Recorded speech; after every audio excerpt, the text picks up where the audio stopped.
This film begins in the wilds of Finland, and it's a story of a young girl who's been raised exclusively by her father, with no contact with the outside world or with other people growing up. Now, she has been trained to be an expert in hand-to-hand combat, bladed weapons, firearms, and just general book knowledge of the world.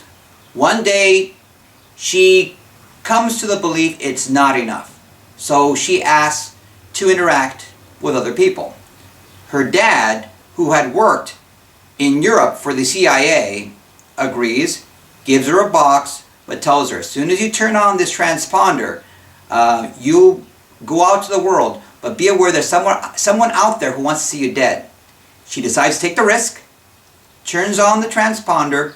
She and her dad part company with the understanding that they will meet at this safe place in Berlin.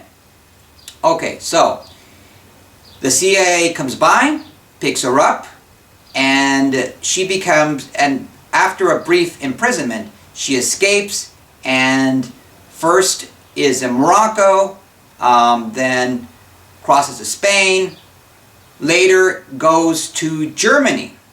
Now there's a little bit of symbolism with the Brothers Grimm and just some scenes from nature that were at the beginning of the film, the first 20 minutes. And by the way, the first 20 minutes, to my mind, were the most beautiful and the most enjoyable part of the film.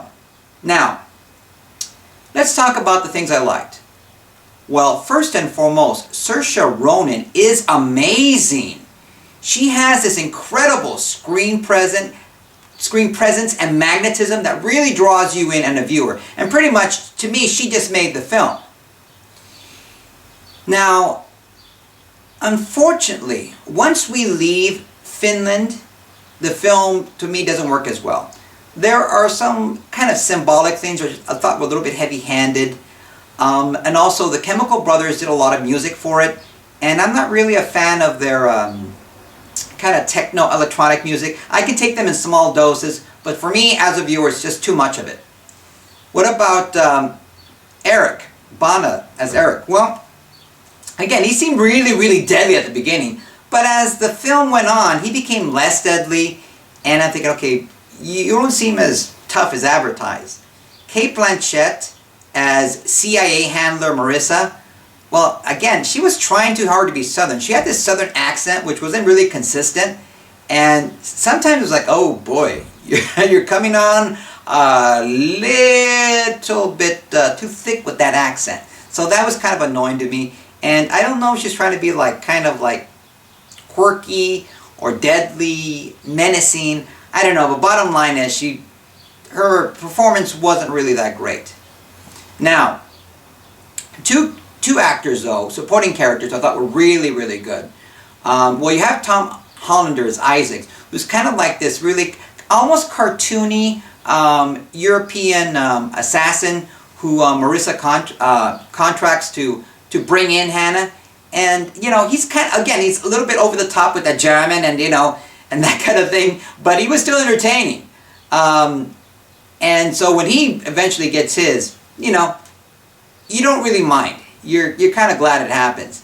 But one character I thought was really good was the character of Sophie. Now, Sophie is the first friend, really, that Hanna makes, and she's kind of J.D. Salinger-like, and she's like wise beyond her years, mature beyond her years, very worldly, and yeah, she just has a really nice screen presence, which I thought was great. They did kind of the stereotypical thing that they sometimes do between teenage girls, which I found kind of annoying. But other than that, I thought the chemistry that she had with Hanna, and just basically her own screen presence was great. So Sophie was really nice in this film. Can I recommend this film? No, not really. Some okay action film sequences, but overall, again, this kind of inconsistent story, and this backstory, which had no real great surprises, was great. And one thing I will let you know right off the bat is that due to genetic engineering, Hanna's kind of like a super soldier, if you will. So I'm just telling you that because you're not going to have the film ruined by knowing this, and Anyway, maybe you'll like it more because of it. So, should you go out and see it in the movie theaters? No, you can wait. Even if you have a free afternoon, unless you get like a free movie pass, sure, it's an okay way to spend the day, but don't rush out and see it. But what about DVD and cable? Yes. Again, Saoirse Ronan makes this film. So just based on that, you'll enjoy it a lot. Anyway, guys, I hope you're having a fantastic day. And I look forward to talking to you very soon. Bye.